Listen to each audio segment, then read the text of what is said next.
Assalamualaikum warahmatullahi wabarakatuh. Kami dari kelompok 4 akan mempresentasikan hasil kerja kelompok kami. Perkenalkan, saya Wiku Wijawarni.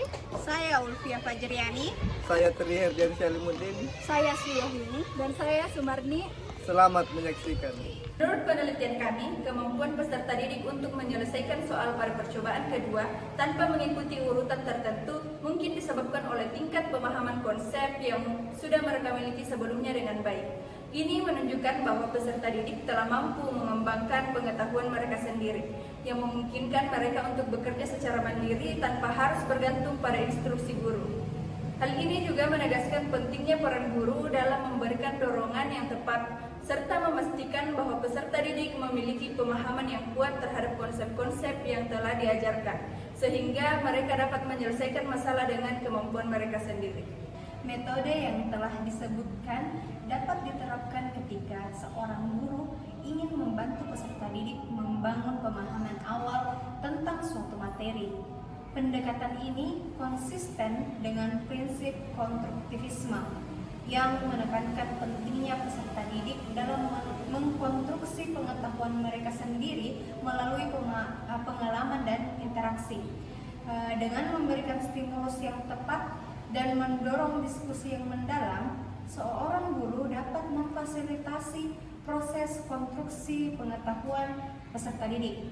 Ini tidak hanya membantu mereka memperdalam pemahaman mereka tentang materi, tetapi juga memungkinkan mereka untuk belajar secara mandiri tanpa perlu bergantung sepenuhnya pada instruksi guru. Oleh karena itu, pendekatan ini tidak hanya sesuai dengan prinsip konstruktivisme, tetapi juga mendorong pembelajaran yang berpusat pada peserta didik. Dalam konteks ini, peserta didik memiliki peran aktif dalam proses pembelajaran mereka sendiri, yang memungkinkan mereka untuk mengembangkan pemahaman yang mendalam dan keterampilan mandiri dalam memecahkan suatu masalah. Menurut kami sebagai pendidik, penting bagi kita untuk memahami perilaku karakter individu setiap siswa agar dapat melakukan pembelajaran yang sesuai dengan kebutuhan mereka. Dalam video ini, Ibu Rina dapat memperhatikan secara teliti karakter dan perilaku anak didiknya.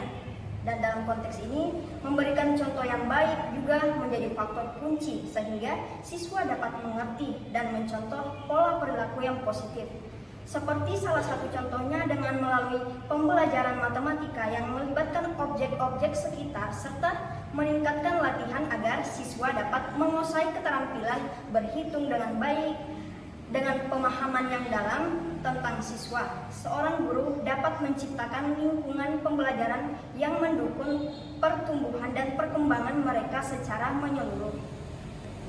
Adapun berdasarkan pada teori perkembangan kognitif yang dikemukakan oleh Piaget pada tahun 1954, di mana teori tersebut menyatakan bahwa pada tahap kelas 1 SD peserta didik berada dalam transisi antara tahap praoperasional di mana di usia 2-7 tahun dan tahap operasional konkret di mana mereka belajar mengingat dan membayangkan sehingga keberadaan objek nyata sangat membantu mereka dalam memahami materi. Nah, untuk memastikan peserta didik dapat menguasai keterampilan berhitung dengan lancar, penting untuk meningkatkan intensitas latihan. Hal ini bertujuan untuk melihat peserta didik dalam berhitung sehingga dengan peningkatan intensitas latihan mereka dapat menjadi lebih mahir dalam berhitung. Dalam meningkatkan intensitas latihan, penting untuk memperhatikan karakteristik individu peserta didik serta meningkatkan motivasi intristik yang mereka miliki.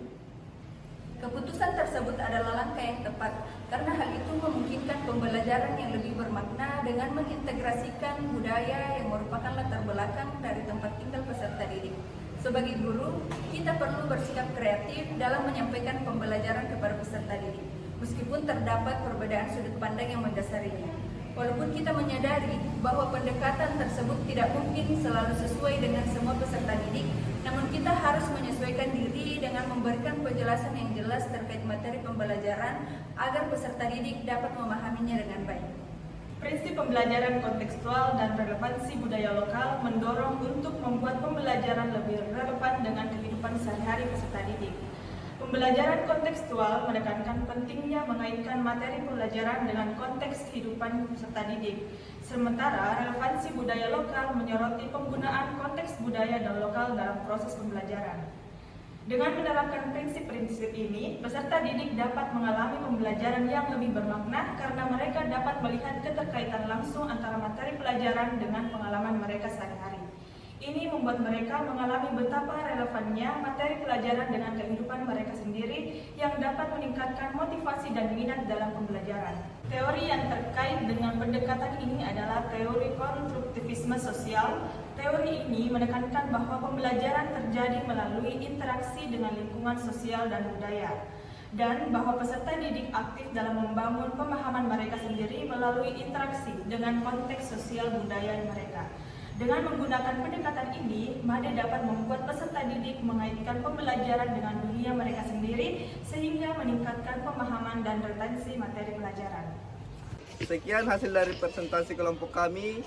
Kami ucapkan terima kasih. Wassalamualaikum warahmatullahi wabarakatuh.